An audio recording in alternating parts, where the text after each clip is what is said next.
Halo teman-teman, balik lagi di channel Senjau. Kalau teman-teman tahu, pada setiap bajak laut di serial One Piece, dari seluruh kru kapal mereka, pasti ada salah satu yang dianggap sebagai tangan kanan atau wakil kapten.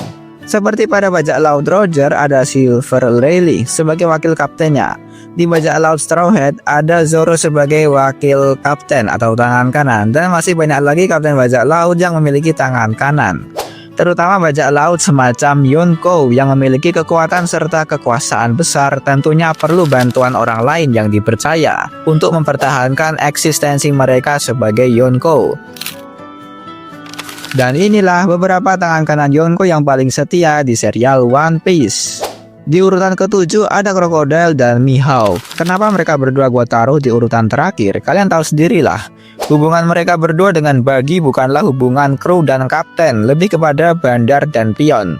Mereka otak dari Cross Guild, sedangkan Buggy sebagai pion mereka di mata pemerintah dunia.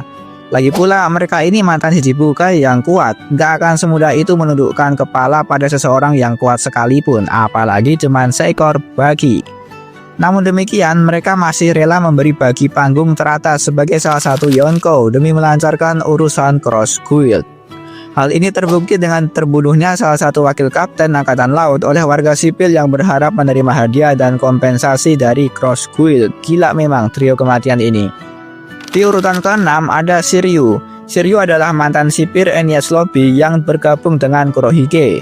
Nah, sebelumnya Doi bekerja di bawah perintah Magellan. Namun akibat perlakuannya yang terlalu sadis ke para tahanan, malah Shiryu yang dimasukkan ke penjara. Akhirnya dibebaskan oleh Stitch dan secara sukarela bergabung dengan Kurohige. Tapi seperti yang kita tahu, Doi punya sifat pengkhianat dan suka nipu. Magellan aja kena tipu nih orang berulang kali sebelum masuk penjara. Nggak nutup kemungkinan ke depan Stitch juga bakalan ditipu oleh nih orang. Di urutan kelima ada Ben Beckman. Maju lu semua penyepong Zeki yang gak terima ya. Gua pribadi menaruh Ben di urutan bawah bukan tanpa alasan men. Karena sejak episode awal hingga sekarang belum ada cerita mengenai peristiwa hidup dan mati yang dialami oleh Ben untuk menguji kesetiaannya terhadap Shanks. Karena kita tahu sendiri seluruh anggota bajak laut Akagami memiliki kekuatan yang hampir sama kuatnya. Selain itu, daripada disebut tangan kanan, gue lebih suka dengan istilah partner yang saling menguntungkan di antara Shanks maupun Ben Beckman karena mereka berdua sama-sama pintar. Di urutan keempat ada Charlotte Katakuri. Katakuri adalah anak Big Mom yang paling kuat dan dia juga orang yang setia abis terhadap Big Mom. Tapi di sini gue melihat daripada menunjukkan loyalitas ke Big Mom, Katakuri lebih menitik beratkan kesetiaan tersebut pada saudara-saudaranya guys. Hal ini terbukti saat Broly terpojok, Katakuri adalah orang yang menyelamatkannya, entah itu waktu Arc Whole Cake Island ataupun saat movie Red. Di urutan ketiga ada King. King adalah satu-satunya ras Lunarian yang masih hidup sampai saat ini berkat dibebaskan oleh Kaido yang waktu itu mengamuk ya di lap pemerintah dunia. Jadi nggak usah diraguin lagi loyalitas King terhadap Kaido.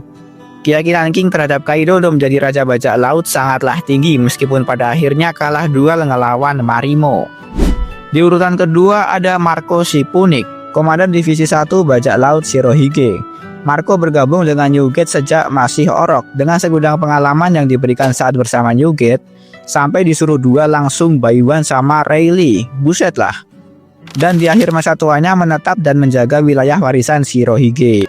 Salut sih gua loyalitas kepala nanas ini. Dan di urutan pertama ada Marimo. Ya wajar kan gua naruh teman MC yang paling tinggi. Alasan gua naruh kepala Lumo di urutan pertama adalah karena dia kru dari MC. Enggak, yang ini bercanda. Yang kedua, hanya kurang dari 2 tahun bersama, Zoro udah bela-belain berkorban buat Luffy. Dan puncaknya ketika arc Thriller Back, di mana Zoro mencoba merasakan rasa sakit yang diderita Luffy melalui kemampuan dari Kuma. Gila, respect gua masih buta map ya. Sampai-sampai Sanji kaget melihat kondisi Zoro yang tidak masuk akal. Jadi sangat heran masih ada orang yang menggaungkan teori Zoro pengkhianat terakhir ya. Kocak dah lu pada. Dan itu tadi urutan para wakil kapten bajak laut Yonko yang paling setia dan solid.